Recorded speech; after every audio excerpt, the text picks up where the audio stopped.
Assalamualaikum warahmatullahi wabarakatuh. A'udzubillahi minasyaitonirrajim. Bismillahirrahmanirrahim. Alhamdulillahirabbil alamin. Wabihi nasta'in wa ala umuri dunya waddin. Wassalatu wassalamu ala asyrafil anbiya'i wal mursalin Sayyidina Muhammadin wa ala alihi wa sahbihi ajmain. Amma ba'du. Yang saya hormati Bapak Muhammad Alfan selaku dosen pengampu mata kuliah agama Islam. Yang saya hormati teman-teman senasib seperjuangan PBSI kelas A yang sangat saya cinta sayangi. Pertama-tama, marilah kita panjatkan puja dan puji syukur kehadirat Allah Subhanahu wa taala atas segala rahmatnya, karena sampai saat ini kita masih bisa menjalankan aktivitas dalam keadaan sehat walafiat.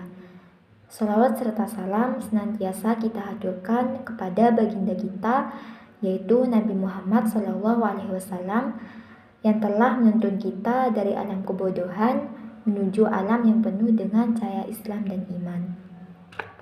Saya atas nama Eka Sulistiawati dengan NIM 2010221001 akan menjelaskan tentang potensi dan juga kelemahan-kelemahan manusia dalam pandangan Islam. Allah menciptakan manusia dengan begitu sempurna, yang dilengkapi dengan akal pikiran, keinginan, dan juga perasaan. Tetapi terkadang dengan kelebihan-kelebihan yang dimilikinya, manusia terkadang menjadi makhluk yang pembangkang.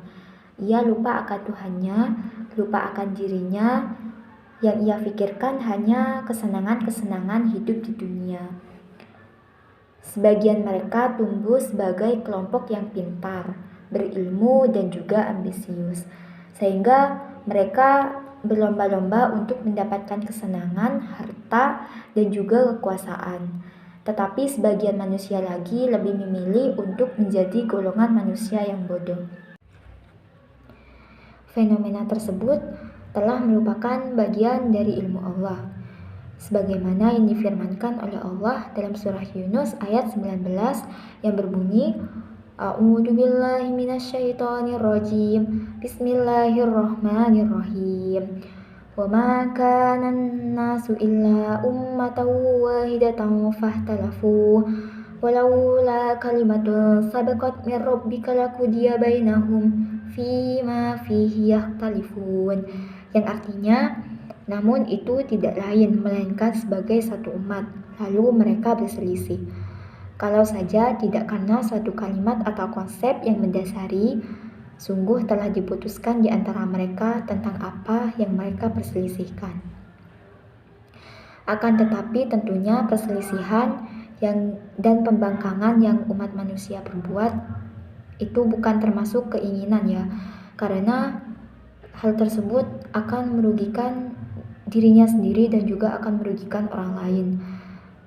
Sebagai suatu kasih sayang Allah kepada kita, Allah menurunkan sebuah peringatan kepada umat manusia untuk kembali ke jalan yang benar, ingat akan Tuhannya, ingat akan dirinya, dan juga meninggalkan hal-hal yang tidak pantas untuk dilakukan.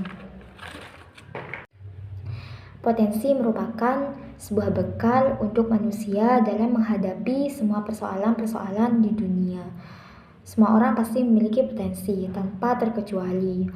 Dan untuk mereka yang memiliki berkebutuhan khusus, itu bukanlah aib atau petaka yang harus ditutupi atau disesali. Karena mungkin bisa jadi mereka memiliki potensi yang luar biasa dan tidak kalah dengan mereka yang sempurna. Tugas kita menyemangati mereka agar mereka bisa menggali dan mengembangkan potensi mereka.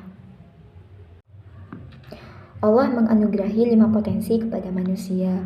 Yang pertama di sini ada potensi insting, yang kedua potensi indera, yang ketiga potensi akal, yang keempat potensi hati, dan yang kelima potensi agama.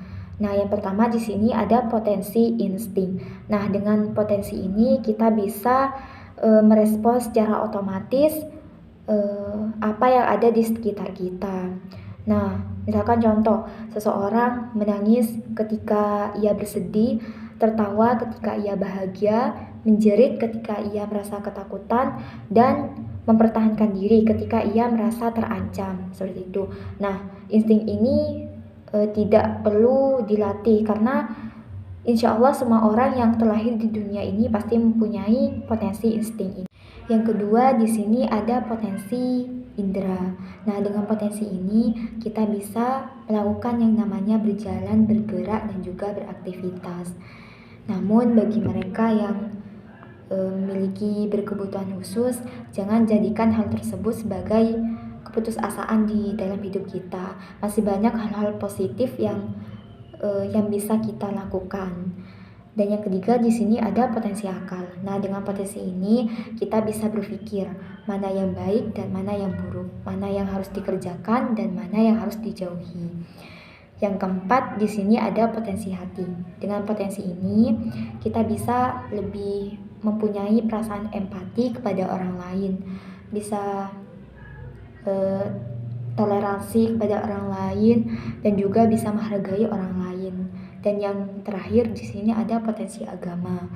Potensi ini akan membimbing seluruh potensi yang ada sehingga sesuai dengan kehendak Allah, sekaligus membantu manusia bangkit dari berbagai masalah yang dihadapi dengan keyakinan bahwa di balik semua kelemahan itu Allah selalu menemani kita. Selain potensi-potensi yang diberikan Allah kepada kita, perlu kita ketahui Allah juga menurunkan kelemahan-kelemahan bagi manusia. Yang pertama di sini manusia itu suka membantah. Yang kedua manusia itu lemah. Yang ketiga manusia itu zalim dan bodoh. Yang keempat manusia itu suka bermaksiat. Yang kelima manusia itu mencintai kehidupan dunia. Yang keenam manusia itu suka melampaui batas. Yang ketujuh manusia itu malas berbuat baik. Yang kedelapan manusia itu suka berkeluh kesah. Yang kesembilan manusia itu tergesa-gesa. Dan yang terakhir manusia itu kikir. Mungkin itu saja yang dapat saya sampaikan hari ini. Kurang lebihnya mohon dimaklumi jika ada kesalahan kata, mohon dimaafkan. Wabillahi taufiq wal hidayah. Wassalamualaikum warahmatullahi wabarakatuh.